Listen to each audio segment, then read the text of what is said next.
السلام علیکم خواتین و حضرات، حیات رسول سیریز میں آپ سب کو ایک مرتبہ پھر خوش آمدید۔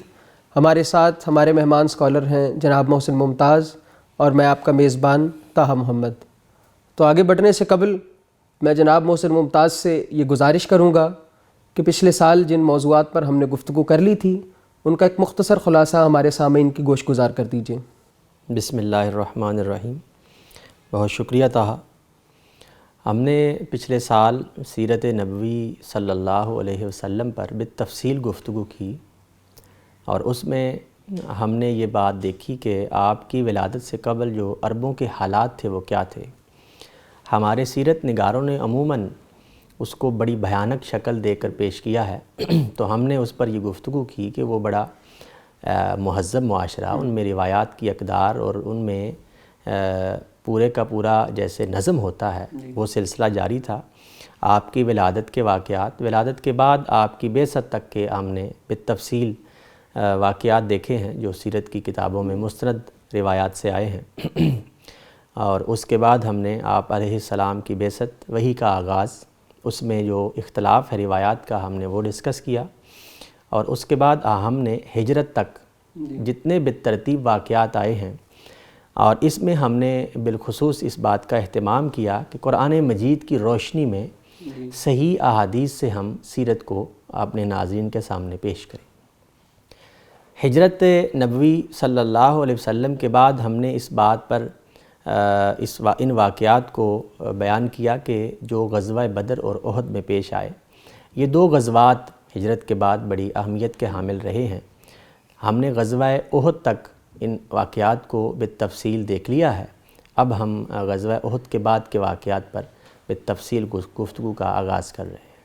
تو محسن صاحب، میں آپ سے پہلا سوال جو کرنا چاہ رہا ہوں وہ یہ ہے کہ غزوہ احد ایک بڑا اہم غزوہ تھا جس میں مسلمانوں کو ایک طرح سے کافی نقصان بھی پہنچا، اور ایک طرح سے یعنی غزوہ بدر میں جس طرح واضح فتح مل گئی تھی اور لوگوں کو لگ رہا تھا کہ یہ ناقابل شکست ہیں، لیکن غزوہ احد میں جب قریش نے ایک چوٹ پہنچائی، گو کہ پوری طرح سے وہ شکست تو نہیں دے سکے لیکن ایک جو ہے وہ چوٹ پہنچائی، اس کے بعد جب لوگوں کو جو مسلمانوں کو نقصان پہنچانا چاہ رہے تھے انہیں یہ لگنے لگا کہ یہ ان کو شکست دی جا سکتی ہے، اس کے کیا اثرات پڑے؟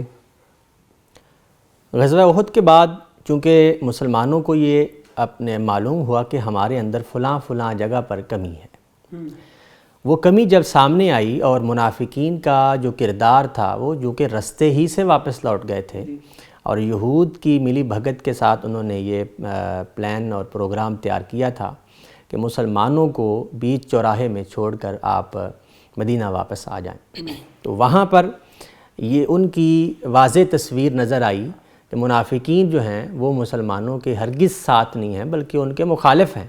مدینہ کے اندر بنو نذیر اور بنو قریظہ یہ یہود کے بڑے قبائل بس رہے تھے، اور انہوں نے مدینہ کے اندر نبی صلی اللہ علیہ وسلم کے ساتھ معاہدہ بھی کر رکھا تھا کہ جب بھی مسلمانوں پر مشکل پڑے گی تو مخالف کا ساتھ نہیں دیں گے بلکہ مسلمانوں کا ساتھ دیں گے اور مدینہ کی حفاظت کریں گے، یہ معاہدے میں بندھے ہوئے تھے۔ لیکن چونکہ غزوہ احد کے بعد یہ معلوم ہوا کہ یہ یہود ہمارے پیٹھ پیچھے ہمارے خلاف منافقین کا ساتھ دے رہے ہیں، قریش کا ساتھ دے رہے ہیں، تو غزوہ احد میں چونکہ مسلمانوں کو یہ بھی معلوم ہوا کہ ہمارے اندر فلاں فلاں مقام پر کمی ہے، اس کے وجہ سے کچھ تھوڑا بہت ان بیلنس بھی غزوہ احد میں ہوا، جس کا اثر یہ پڑا کہ قریش کو تھوڑا سا حوصلہ ملا، اور یہود کو بھی یہ معلوم ہوا کہ یہ جنہیں ہم ناقابل تسخیر سمجھ رہے تھے مسلمانوں کو، تو اب یہ وقت آ گیا ہے کہ ہم ان کی سرکوبی کریں، ان سے پیچھا چھڑائیں، ان کو ختم کریں، جیسے بھی انہوں نے سازش شروع کی۔ یوں ہوا کہ قریش اور بنو نذیر جو یہود کا قبیلہ تھا، اور یہ وہ قبیلہ ہے کہ ایسے ہم آگے بیان بھی کریں گے، جب یہ خیبر کی طرف گئے ہیں، یہاں سے مدینے سے نکال دیا گیا، آگے ہم تفصیل کے ساتھ بیان کریں گے، تو انہوں نے خیبر والوں نے ان کے علماء کو سرداری سونپ دی ہے۔ اچھا، گویا کہ جیسے قریش عرب میں ہے اس طرح یہ یہود میں بنو جی نذیر بالکل، میں یہ آپ سے یہی عرض کر رہا تھا کہ جیسے مکے کے اندر قریش کا قبیلہ سردار قبیلہ سمجھا جاتا ہے، ایسے ہی مدینے کے اندر یہود میں بنو نزیر کا قبیلہ سردار قبیلہ سمجھا جاتا تھا، اور وہ اپنے کسی شخص کی دیت کے لیے بھی آدھی دیت دیتے تھے، پوری دیت نہیں دیتے تھے، یعنی اپنی سرداری اور رعب کو وہ ایسے استعمال کرتے۔ مالدار قبیلہ تھا، بڑے بڑے محلات اور انہوں نے بنگلات اور گھر بنائے ہوئے تھے۔ تو اب قریش اور بنو نزیر مل کر یہ سازش کر رہے ہیں کہ مسلمانوں کے خلاف ایک نئی جنگ کا آغاز کیا جائے، کیونکہ غزوہ احد سے ان کو یہ معلوم ہو گیا کہ اب ہم کوئی نیا اقدام بھی کر سکتے ہیں۔ یہاں تک ہم نے جتنے بھی واقعات اور غزوات دیکھے ہیں ان میں آپ یہ جانتے ہیں اور آپ کو معلوم ہو گیا ہوگا کہ مسلمان صرف اپنا دفاعی جہاد کر رہے ہیں، دفاعی طور پر اپنے آپ کو محفوظ کر رہے ہیں، خود اقدامی جہاد نہیں کر رہے، آگے بڑھ کر خود کسی پر حملہ نہیں کر رہے، بلکہ وہ مدینے کے اندر رہ کر اپنی حفاظت کر رہے ہیں قریش سے، یہود سے یا اور قبائل سے۔ تو قریش نے یہ پروگرام بنایا کہ ہم مختلف عرب قبائل کو اپنے ساتھ ملا کر مسلمانوں پر اب حملہ کریں گے۔ یہودی جو ہیں وہ چونکہ معاہدے میں بندھے ہوئے ہیں اور وہ پیچھے ہٹ کر بیک پہ کھڑے ہو کر حملہ کرنا، سازش کرنا اور اس طرح کے واقعات میں ملوث ہونا ان کا پرانا سٹائل ہے۔ وہ خود ڈائریکٹ کبھی بھی جنگ کر کے یا اس طرح جیسے قریش لڑتے ہیں ویسے وہ نہیں لڑتے۔ قریش کے ساتھ یہودی قبیلہ بنو نزیر اس نے یہ پروگرام بنایا کہ ہم مسلمانوں کو ختم کریں گے۔ اس کے لیے اب قریش اپنے بندے بھیج رہے ہیں مختلف قبائل کی طرف۔ ارنا کے علاقے کی طرف سفیان بن خالد الحزلی قریشیوں نے بھیجا تاکہ وہ عرب کے ساتھ مل کر یعنی قریش کے ساتھ مل کر مسلمانوں کے خلاف جو ہے وہ جنگ لڑے۔ اس میں حضرت عبداللہ بن انیس رضی اللہ عنہ یہ صحابی ہیں، آپ علیہ السلام نے ان کو ان کی طرف بھیجا کہ وہ ان کے پاس جائے اور ہماری بھی اطلاع دے کہ ہم کوئی غافل نہیں بیٹھے ہوئے۔ تو جب وہ پہنچا تو وہ تتر بتر ہو گئے۔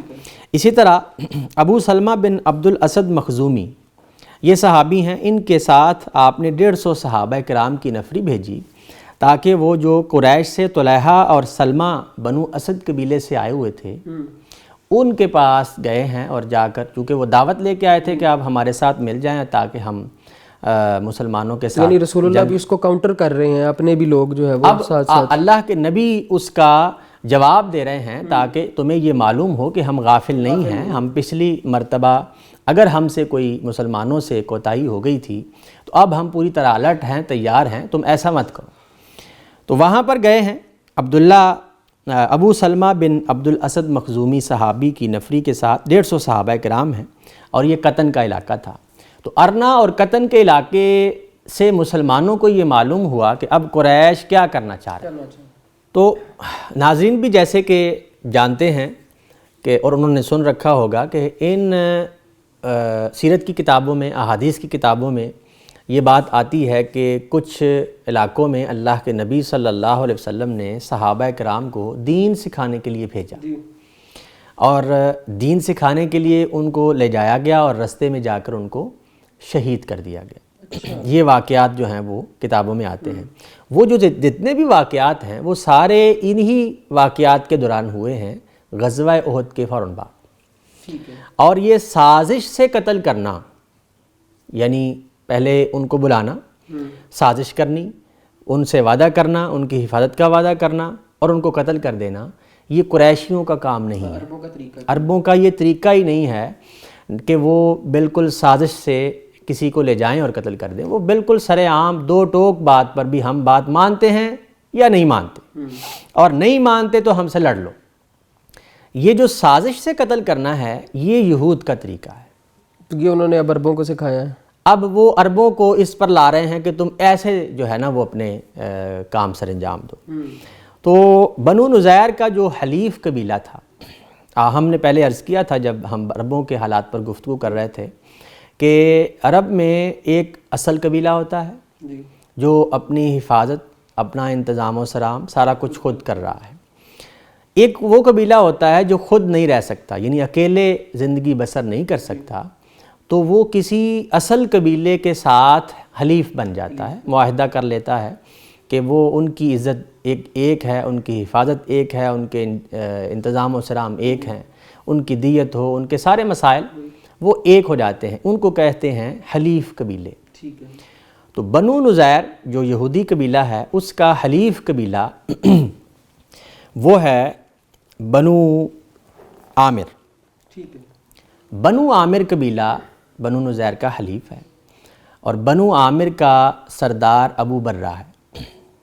ابو برہ نبی صلی اللہ علیہ وسلم کے پاس آتا ہے اور یہ کہتا ہے کہ ہمارے قبیلے کے لوگ اسلام چاہ رہے ہیں، ٹھیک ہے، لیکن ہمیں کوئی بتانے والا نہیں ہے کہ اسلام کیا ہے، کیا کہتا ہے، آپ کیا دعوت لے کر آئے ہیں، ہم جاننا چاہ رہے ہیں، تو ہو سکتا ہے ہم اسلام لے آئیں.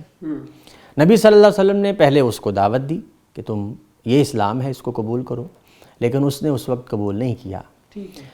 اور اس نے کہا کہ آپ ہمارے ساتھ اپنے افراد بھیجیے سکھانے والے، اور حدیث کی کتابوں میں قراء کا نام آتا ہے. علماء کے معنی میں ہی میرا وہ علماء کے معنی میں ہے کہ نبی صلی اللہ علیہ وسلم نے ان صحابہ کرام کو، ابن اسحاق نے 40 صحابہ کا ذکر کیا ہے، اور صحیح بخاری کی روایت میں 70 صحابہ کرام ہے. تو اللہ کے نبی صلی اللہ علیہ وسلم نے 70 صحابہ کرام کو اس کے ساتھ، اس شرط کے ساتھ، اس وعدے کے ساتھ بھیجا کہ تم ان کی حفاظت کرو گے، کیونکہ بنو عامر قبیلے کے ساتھ بنو سلیم کا قبیلہ ہے اور وہ مسلمانوں کا خاصہ دشمن ہے. اس نے اگر حملہ کر دیا تو یہ لوگ جو ہیں وہ مارے جائیں گے. لیکن اس نے حفاظت کا ذمہ لیا اور بڑا پکا وعدہ کیا اور وہ ساتھ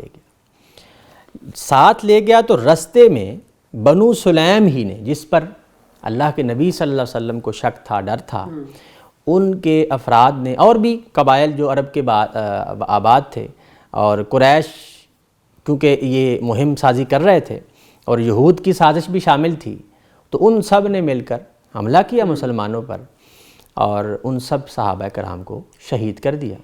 ان میں سے ایک صحابی بچتے ہیں اور وہ واپس آتے ہیں جان بچا کر. تو بنو عامر کے قبیلے کے 2 افراد جو اللہ کے رسول صلی اللہ علیہ وسلم کے پاس سے ہو کر آ رہے تھے، اپنی جان کی انہوں نے امان وہاں رکھوائی. تو وہ جو صحابی ان 70 صحابہ میں سے بچے تھے، رستے میں انہوں نے ان 70 صحابہ کے بدلے ان 2 کو قتل کر دیا. یعنی بنو عامر کے قبیلے جو ابو برہ کا قبیلہ یعنی انہوں نے بدلہ لینے کے لیے، بنو عامر کے بدلہ لینے کے لیے، تو انہوں نے ان 2 کو قتل کر دیا. ٹھیک.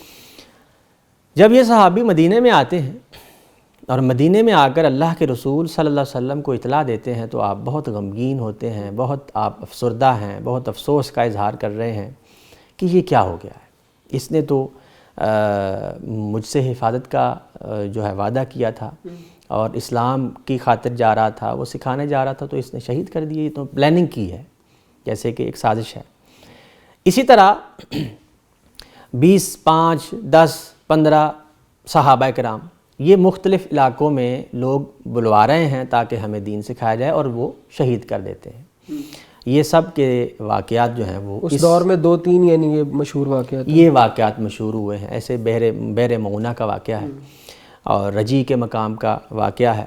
تو یہ واقعات اس غزوہ احد کے بعد جو ہونے لگے ہیں، ان کے پیچھے اگر گہری بصیرت سے، تدبر سے، غور سے دیکھا جائے تو یہ یہودی سازش، اور یہودی سازش میں بھی بنو نزیر کی سازش لگتی ہے. وہ اس لیے کہ نبی صلی اللہ علیہ وسلم نے جب یہ دیکھا کہ یہ واقعات ہونے لگے ہیں اور وہ صحابہ کرام بھی شہید ہو گئے ہیں، تو آپ علیہ السلام ان کی دیت کے لیے بنو نزیر قبیلے جاتے ہیں. ٹھیک ہے، کہ یہ جو صحابہ شہید ہوئے ہیں ان کی دیت ادا کرو، چونکہ حلیف قبیلہ ہے اور بنو نزیر کے ذمہ ہے کہ وہ حلیف قبیلے کی طرف سے اب دیت ادا کرے یا کوئی بات کرے اس کی. آپ صحابہ کرام کے ساتھ جاتے ہیں. صحابہ کرام کی نفری عموماً 10 سے 15 صحابہ آپ کی حفاظت کے لیے مامور ہوتے تھے.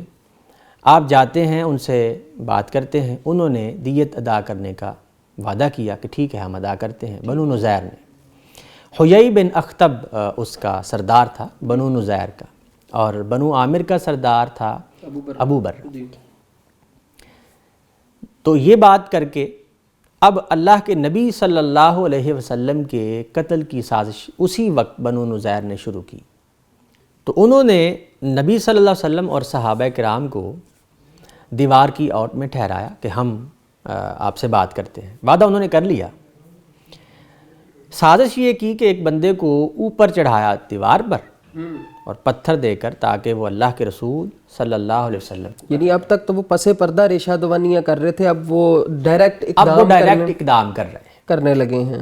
اور اللہ کے نبی صلی اللہ علیہ وسلم کے قتل کی سازش, اوپر سے پتھر اس نے پھینکا. اللہ کے رسول صلی اللہ علیہ وسلم کو اللہ تعالیٰ نے اطلاع دی, اور کیونکہ اللہ کا وعدہ ہے کہ رسول جو ہیں وہ اپنی حفاظت میں رکھتا ہے, ان کو کچھ نہیں ہو سکتا, رسولوں کو بچا لیتا. واللہ یعصمک من الناس, اللہ ان دشمنوں سے آپ کی حفاظت فرمائے گا.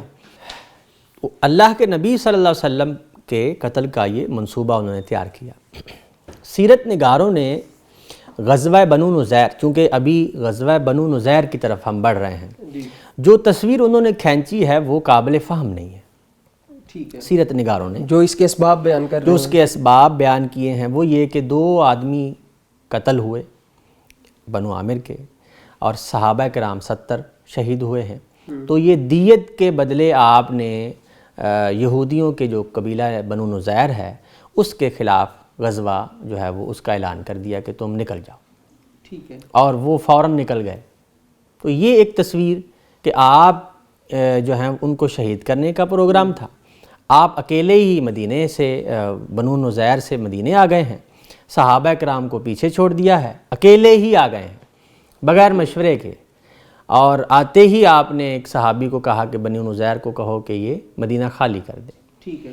تو یہ جو تصویر کھینچی ہے سیرت نگاروں نے یہ کوئی قابل فہم نہیں. یعنی وہ صرف اس ایک واقعے کی وجہ سے وہ ایک واقعہ بنا رہے ہیں, اور اس سے پورا قبیلہ انہوں نے آپ نے خارج کر دیا مدینے سے. تو یہ ایک بات جو ہے وہ سمجھ میں آنے والی نہیں ہے. اصل واقعہ جو سبب سمجھ آتا ہے وہ یہ ہے کہ بنو نذیر جو ہیں ان کی کھلی دشمنی واضح ہو گئی تھی مسلمانوں کے خلاف. ٹھیک ہے. یعنی وہ اب چھپ کر کوئی بات نہیں کر رہے تھے. یہ ابھی پیچھے بھی ہم نے دیکھ لیے, ہم نے دیکھا نبی صلی اللہ علیہ وسلم نے اس دوران بنو قریظہ اور بنو نذیر سے یہ کہا کہ مدینے کے ساتھ مدینے میں رہتے ہوئے آپ اپنے معاہدے کی تجدید کریں. ٹھیک ہے. بنو قریظہ نے تو کر لی, لیکن بنو نذیر نے تجدید معاہدہ کرنے سے انکار کر دیا. اچھا. اب یعنی ایک قبیلہ معاہدے میں ہی نہیں ہے اور سازش کر رہا ہے اور قتل کی سازش کر رہا ہے اور مسلمانوں کو شہید کر دیا گیا ہے.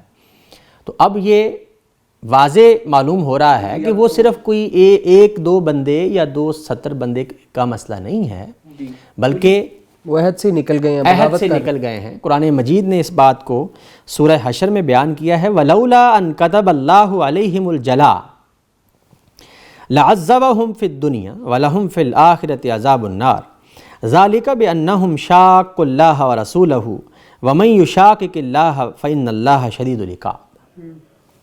اور اللہ تعالیٰ نے ان کے لیے جلا وطنی نہ مقدر کر رکھی ہوتی یہ بنو نذیر کے لیے تو انہیں دنیا میں عذاب دیتا, اور ان کے لیے آخرت میں دوزخ کا عذاب ہے.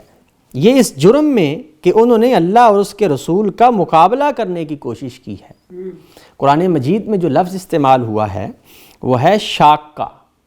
شاقہ کا لفظ عربی زبان میں اس معاملے کے لیے آتا ہے جب بالکل کھلی دشمنی ظاہر ہو جائے, کوئی ڈھکی چھپی نہیں, کوئی ایسی بات نہیں ہے کہ معلوم نہیں ہو رہی, بلکہ بالکل واضح دشمنی.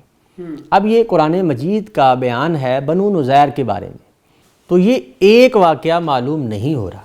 ٹھیک ہے. قرآن مجید پورا سلسلہ ہے ان کی طرف سے بغاوت کا. قرآن مجید جب یہ ایک لفظ استعمال کرتا ہے, کوئی تبصرہ کرتا ہے, تو اس میں ایک پوری بات ہے, اور اس کی روشنی میں ہم روایات کو دیکھ رہے ہیں. تو ہمیں یہ آسانی ہو رہی ہے قرآن مجید کی روشنی میں واقعات کو دیکھنے کے لیے کہ اصل واقعہ کیا پیش آیا ہے. کیونکہ شاقہ کا لفظ استعمال ہوا ہے, اور شاقہ ہم نے جیسے عرض کیا کہ کھلی دشمنی, بالکل ہی بغاوت, اور اس کے اسباب نظر آ رہے ہیں کہ بنو نذیر جو ہیں وہ اللہ کے نبی صلی اللہ علیہ وسلم سے تجدید معاہدہ کے لیے تیار نہیں. پچھلے سارے واقعات کو ملا کر اللہ کے نبی صلی اللہ علیہ وسلم نے یہ فیصلہ فرمایا کہ اب ان کو مدینہ خالی کرنا ہے. ٹھیک ہے. اب سردار قبیلہ ہے, یہ ایسے ہی ہے جیسے آپ قریش میں جا کر مکے میں جا کر یہ کہیں کہ قریش کو کہیں کہ مکہ خالی کر دو، اب یہ کیسے ہو سکتا ہے؟ تو بنو نزیر نے مزاحمت کی، انہوں نے کہا کہ ہمارے پاس قلعے ہیں، ہمارے پاس گھر ہیں، آپ جو چاہیں کریں، ہم نہیں جا سکتے۔ ٹھیک ہے۔ نبی صلی اللہ علیہ وسلم نے ان کے سارے قبیلے کا محاصرہ کر لیا۔ ٹھیک ہے، یہ غزوہ بنو نزیر ہم بیان کر رہے ہیں۔ ان کی بستی کا محاصرہ کر لیا، ان کی بستی کا، ان کے قبیلے کا محاصرہ کر لیا ہے، اور آپ نے ان کے اور بنو قریظہ کے درمیان جو جگہ ہے وہاں پر آپ نے پڑاؤ ڈالا تاکہ بنو قریظہ سے یہ امداد حاصل نہ کر سکے۔ عبداللہ بن ابی منافق ہے تو وہ ان کو کوئی امداد فراہم نہ کرے، کوئی چیز ایسی نہیں ہے کہ رابطہ بحال ہو ان کا۔ ٹھیک ہے، ان کا سارے کے سارے راستے جو ہیں ان کے بند کر دیے گئے ہیں۔ ان کے باغات تھے جہاں سے ان کو مال و اسباب آتا تھا، تو آپ نے ان کے قلعوں کو دیکھنے کے لیے وہ درخت جلوا دیے۔ ٹھیک ہے۔ بنو نزیر نے جب یہ دیکھا کہ ہمارے مال و متاع کا اور ہمارے باغات کا یہ حال ہو رہا ہے، لیکن پھر بھی انہوں نے کہا کہ ہم بڑے جری ہیں، ہمارے پاس بڑے اسباب ہیں، گھروں میں محصور ہو گئے۔ گھر کو انہوں نے عالی شان بنایا ہوا ہے، محلات بنائے ہوئے ہیں۔ جب کوئی عرصہ گزرا تو انہوں نے دیکھا کہ ہمارے پاس اب وہ طاقت نہیں رہی، ہماری مدد کو کوئی نہیں آ رہا، مدد بھی نہیں پہنچنے دی جا رہی، ہمیں بنو قریظہ کی طرف سے بھی کوئی ہاں نہیں ہو رہی، منافقین بھی ہمارا ساتھ نہیں دے رہے کیونکہ ہم نے تو ان کو ساتھ میں لایا تھا، تو اب ہم اکیلے پڑ رہے ہیں۔ اور جب اسباب ختم ہوئے، کھانا پینا ختم ہوا، تو انہوں نے نبی صلی اللہ علیہ وسلم کی طرف یہ پیغام بھیجا کہ ہم جو ہے وہ آپ کی بات ماننے کو تیار ہیں۔ اب یہ ذلت اور پستی ہے کہ سردار قبیلہ اپنے علاقے کو چھوڑ کر دوسرے علاقے میں جا رہا ہے، لیکن انہوں نے یہ شرط رکھی کہ ہم اپنا جو مال ہے وہ ساتھ لے کر جائیں گے۔ اچھا، آپ علیہ السلام نے یہ شرط قبول فرمائی، انہوں نے سارا مال سمیٹنا شروع کیا، اور یہ آپ نے فرمایا کہ تم کوئی اسلحہ ساتھ لے کر نہیں جا سکتے، ٹھیک ہے، جنگی ساز و سامان کے علاوہ باقی جنگی ساز و سامان تم لے کر نہیں جا سکتے، باقی جو تمہیں چاہیے وہ لے جاؤ۔ انہوں نے تیاری شروع کی اور خیبر کی طرف انہوں نے روانگی شروع کی، اپنا سارا مال و اسباب جو ہے وہ لے کر جا رہے ہیں۔ باقی یہود قبیلے آباد ہیں خیبر کی طرف، اس سے پہلے بنو قینقاع بھی وہیں جا چکا تھا، بالکل جا چکا ہے، اور اب یہ بنو نزیر بھی وہیں جا رہے ہیں۔ اور خیبر کے پاس جب یہ بنو نزیر پہنچے ہیں تو انہوں نے ان کو بڑا بھرپور ویلکم کیا ہے، اور ان کے علماء کو انہوں نے سرداری سونپ دی ہے۔ ٹھیک ہے۔ قرآن مجید نے بنو نزیر کے اس اپنے قلعوں کو اور اپنے گھروں کو، اپنے علاقے کو خالی کرنے کا جو نقشہ کھینچا ہے وہ بڑا خوبصورت ہے، کیونکہ ان کے گھروں میں عالی شان لکڑی لگی ہوئی ہے، عالی شان محلات تیار کر رکھے ہیں، عالی شان قلعے ہیں، تو وہ ان لکڑیوں کو بھی اکھاڑ رہے ہیں کہ وہ ساتھ لے جائیں، وہ گھروں کو توڑ رہے ہیں، جو ملتا ہے لے کے جا رہے ہیں، جو انہوں نے بنایا تھا پیچھے کو مسلمانوں کے پاس رہنے شان و شوکت کے لیے بنایا تھا۔ قرآن مجید نے سورہ حشر میں اس بات کو بیان کیا ہے، ما ظننتم ان یخرجوا وظنوا انہم مانعتہم حصونہم من اللہ فآتاہم اللہ من حیث لم یحتسبوا وقذف فی قلوبہم الرعب یخرجون بیوتہم بایدیہم وایدی المؤمنین فاعتبروا یا اولی الابصار۔ تمہارا گمان نہ تھا کہ وہ کبھی اپنے گھروں سے نکلیں گے مسلمانوں کو، اور ان کا گھمنڈ یہ تھا کہ ان کے قلعے انہیں اللہ کی پکڑ سے بچائے رکھیں گے، قلعے عالی شان۔